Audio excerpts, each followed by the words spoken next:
Hello friends, welcome back to our channel. இந்த வீடியோவில் நம்ம என்ன பார்க்க போகிறோம்னு பார்த்தீங்கன்னா, உயர்நீதிமன்றம் பற்றிய சில தகவல்களை பார்க்கலாம். வாங்க வீடியோக்குள்ளே போகலாம். இப்போ இந்த கொஷினை பாருங்கள். கீழ்காணும் எந்த மாநிலங்கள் பொதுவான உயர்நீதிமன்றத்தை பெற்றுள்ளன? இது வந்து லாஸ்ட்டாக நடந்த குரூப் 4ல் கேட்ட கொஷின். அதை ஏன் இங்கே எடுத்துகிட்டு வந்திருக்கீங்க அப்படின்னு கேட்டிங்கன்னா, இப்போ ஒரு கொஷினை வந்து எல்லாருமே சொல்லுவாங்க.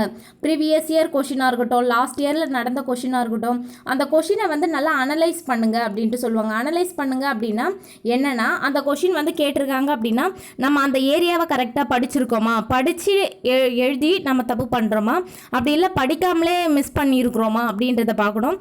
அப்படி பார்க்கும்போது படிக்காமல் இருந்தோம் அப்படின்னா நெக்ஸ்ட்டு வர எக்ஸாமில் வந்து எப்படி கேட்கறதுக்கான வாய்ப்புகள் இருக்குது. இப்போ இந்த பஞ்சாப் ஹரியானான்றது தான் இதுக்கான ஆன்சர். இதே சேம் கொஷினை கேட்கறதுக்கான வாய்ப்பும் இருக்குது.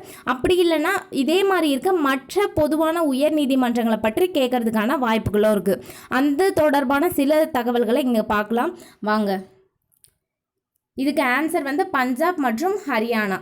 ஓகேங்களா? அடுத்து, இந்தியாவில் உள்ள பொதுவான உயர் நீதிமன்றங்கள்.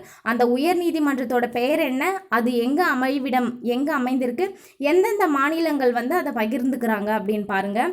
பஞ்சாப், ஹரியானா, சண்டிகர் உயர் நீதிமன்றம் சண்டிகரில் அமைந்திருக்கு. பொதுவான மாநிலங்கள் மற்றும் யூனியன் பிரதேசங்கள் யார் யாருன்னு பார்த்தீங்கன்னா பஞ்சாப், ஹரியானா, சண்டிகர். ஓகேங்களா? அடுத்து, குவஹாத்தி நீதிமன்றம் குவஹாத்தி, அசாம், நாகாலாந்து, மிசோரம், அருணாச்சல பிரதேசம். இதெல்லாம் வந்து அந்த வடகிழக்கு மாநிலங்கள்.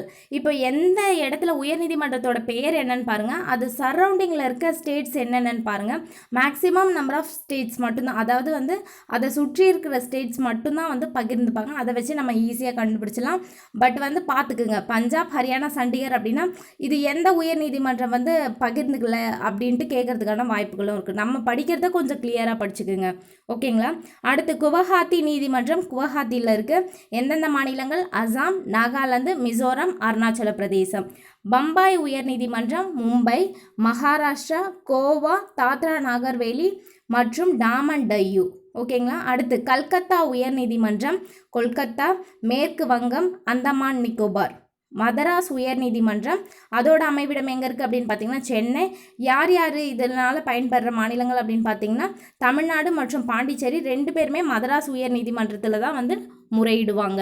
அடுத்து, ஜம்மு காஷ்மீர் உயர்நீதிமன்றம் பார்த்தீங்கன்னா ஸ்ரீநகர் அண்ட் ஜம்மு. இது வந்து ஜம்மு காஷ்மீர் அண்ட் லடாக் 2 மாநிலங்களுமே வந்து பயன்படுத்திப்பாங்க. அடுத்து, கேரளா உயர்நீதிமன்றம் பார்த்திங்கன்னா எர்ணாகுளத்தில் இருக்குது.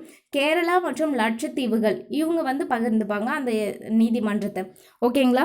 அதே மாதிரி இப்போது இது வந்து என்னென்ன பொதுவான உயர்நீதிமன்றங்கள்னு பார்த்துட்டோம்.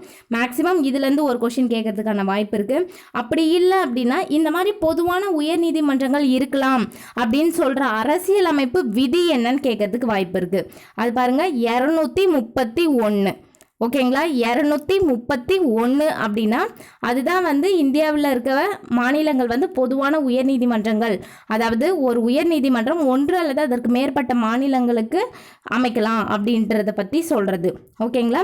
அதை பற்றி கூறுற சட்ட திருத்தம் ஏதாவது இருக்கா? அரசியலமைப்பு சட்ட திருத்தம் அப்படின்னா ஆமாம் இருக்குது. 7வது அரசியலமைப்பு திருத்தம் 1956.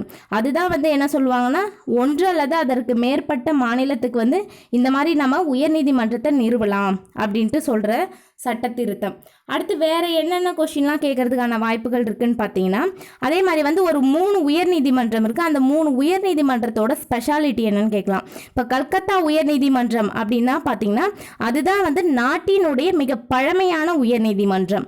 ஓகேங்களா? அடுத்து, அலகாபாத் உயர்நீதிமன்றம்னா நாட்டினுடைய மிகப்பெரிய நீதிமன்றம். ஓகேங்களா? அடுத்து, மதராஸ் உயர்நீதிமன்ற வளாகம்னு பார்த்தீங்கன்னா அதுதான் லண்டனுக்கு அடுத்தபடியாக உலகிலேயே 2வது மிகப்பெரிய நீதிமன்ற வளாகம். ஓகேங்களா? இந்த 3 கொஷின் கொஞ்சம் கேட்கறதுக்கான வாய்ப்பு இருக்குது. கல்கத்தா உயர்நீதிமன்றம் நாட்டினுடைய மிக பழமையான உயர்நீதிமன்றம். அலகாபாத் உயர்நீதிமன்றம் நாட்டினுடைய மிகப்பெரிய நீதிமன்றம். மதராஸ் உயர்நீதிமன்ற வளாகத்தை தான் சொல்கிறாங்க லண்டனுக்கு அடுத்தபடியாக உலகிலேயே 2வது மிகப்பெரிய நீதிமன்ற வளாகம். ஓகேங்களா? என்னென்ன உயர் நீதிமன்றம்னு பார்த்தோம், அது கூறுற விதி என்னன்னு பார்த்தோம், சட்ட திருத்தம் என்னன்னு பார்த்தோம், அதுக்கப்புறம் இந்த 3 முக்கியமான நீதிமன்றங்களோட ஸ்பெஷாலிட்டி என்னன்றதை பார்த்தோம். இதை மறக்காமல் கொஞ்சம் கிளியராக பார்த்து வச்சுக்கோங்க. ஓகேங்களா? இந்த வீடியோ உங்களுக்கு பிடிச்சிருந்தா லைக் பண்ணுங்கள் அண்ட் ஃப்ரெண்ட்ஸ்க்கு ஷேர் பண்ணுங்கள், கமெண்ட்ஸ் பண்ணுங்கள் அண்ட் மறக்காமல் சப்ஸ்கிரைப் பண்ணுங்கள். தேங்க்ஸ் ஃபார் வாட்சிங்.